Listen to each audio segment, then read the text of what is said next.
You'll know that moment in late winter when you look out at your roses and think, they're just sticks. Bare, stubborn-looking sticks. Well, right now, underneath all that, your roses are waking up.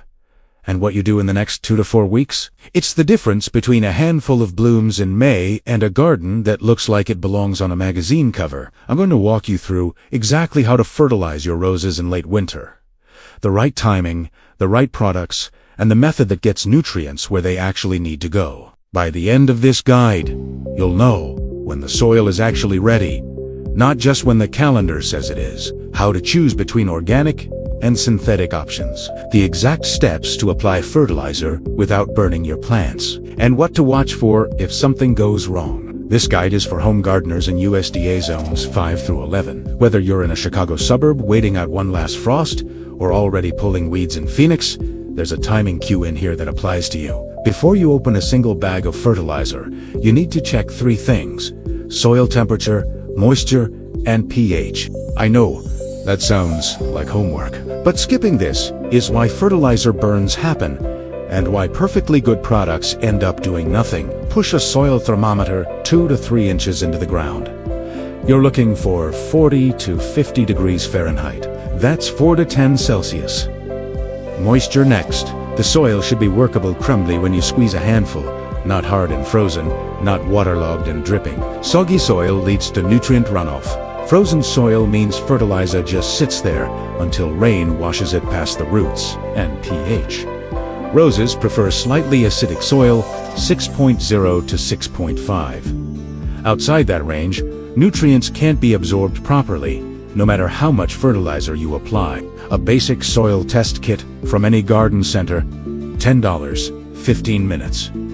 Worth it. Here's a mistake I see every single year. People fertilize because it's March, or because the seed catalog said to. The right trigger isn't a date. It's what your roses are actually doing. When you see swollen bud eyes on the canes, those little red or green nubs just starting to push out, that's your cue. That means root activity has resumed, and your plant can actually use what you're giving it. One critical rule on timing: check your forecast before you fertilize. If there's a hard frost below 28 degrees Fahrenheit predicted within 48 hours, hold off. Fertilizer stimulates new, tender growth, and a late frost will kill it. You'd be doing more harm than good.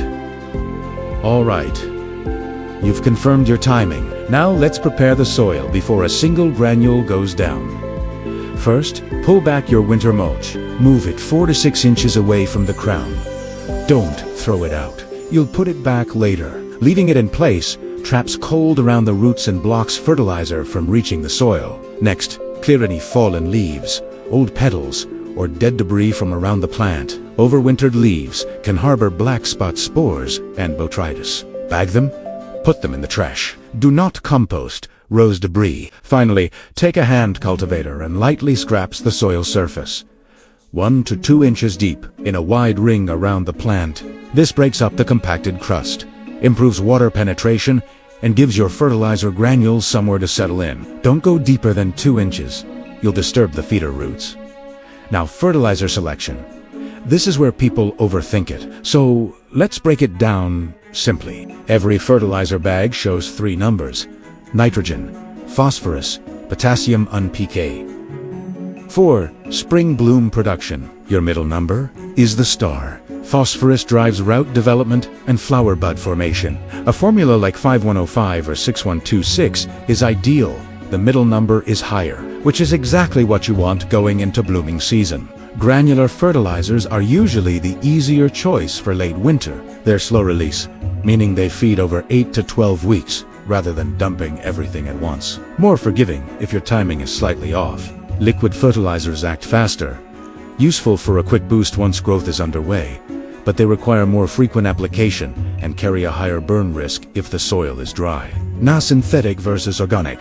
Synthetic fertilizers are precise and consistent. The downside: overuse depletes soil microbial life over time. Organic options: compost, aged manure, bone meal, alfalfa pellets release more slowly, improve soil structure, and feed the microbial ecosystem your roses genuinely depend on. The trade-off is slower, visible results. For an organic approach, work 2 to 3 inches of compost into the topsoil, or apply bone meal, which is rich in phosphorus, at about 2 tablespoons per plant. Alfalfa meal or pellets are also excellent. They contain a natural growth stimulant called triac. Use about half a cup per bush, worked lightly into the soil. This is the step that makes or breaks everything else. The most common mistake, by far, is dumping fertilizer right at the base of the plant. That burns the crown and the canes. Always apply at the drip line. The drip line is the outermost reach of your canes, projected straight down onto the soil. That's where the feeder roots are most active. Not at the center. Maintain at least 6 inches between the fertilizer and the crown. Scatter the granules evenly all the way around. For an established bush, half to 1 cup of granular rose fertilizer is the right ballpark. Always check the package rate. Concentrations vary by brand. Less is genuinely better than more here. You can always feed again in 6 to 8 weeks. You cannot unburn a root system. Immediately after applying, and I mean immediately, not an hour later, water the entire root zone deeply, 1 to 2 inches of water. This dissolves the granules, carries nutrients down to the root zone, and dilutes the salt concentration so it can't draw moisture out of the roots. This is the most important safety step in the entire process.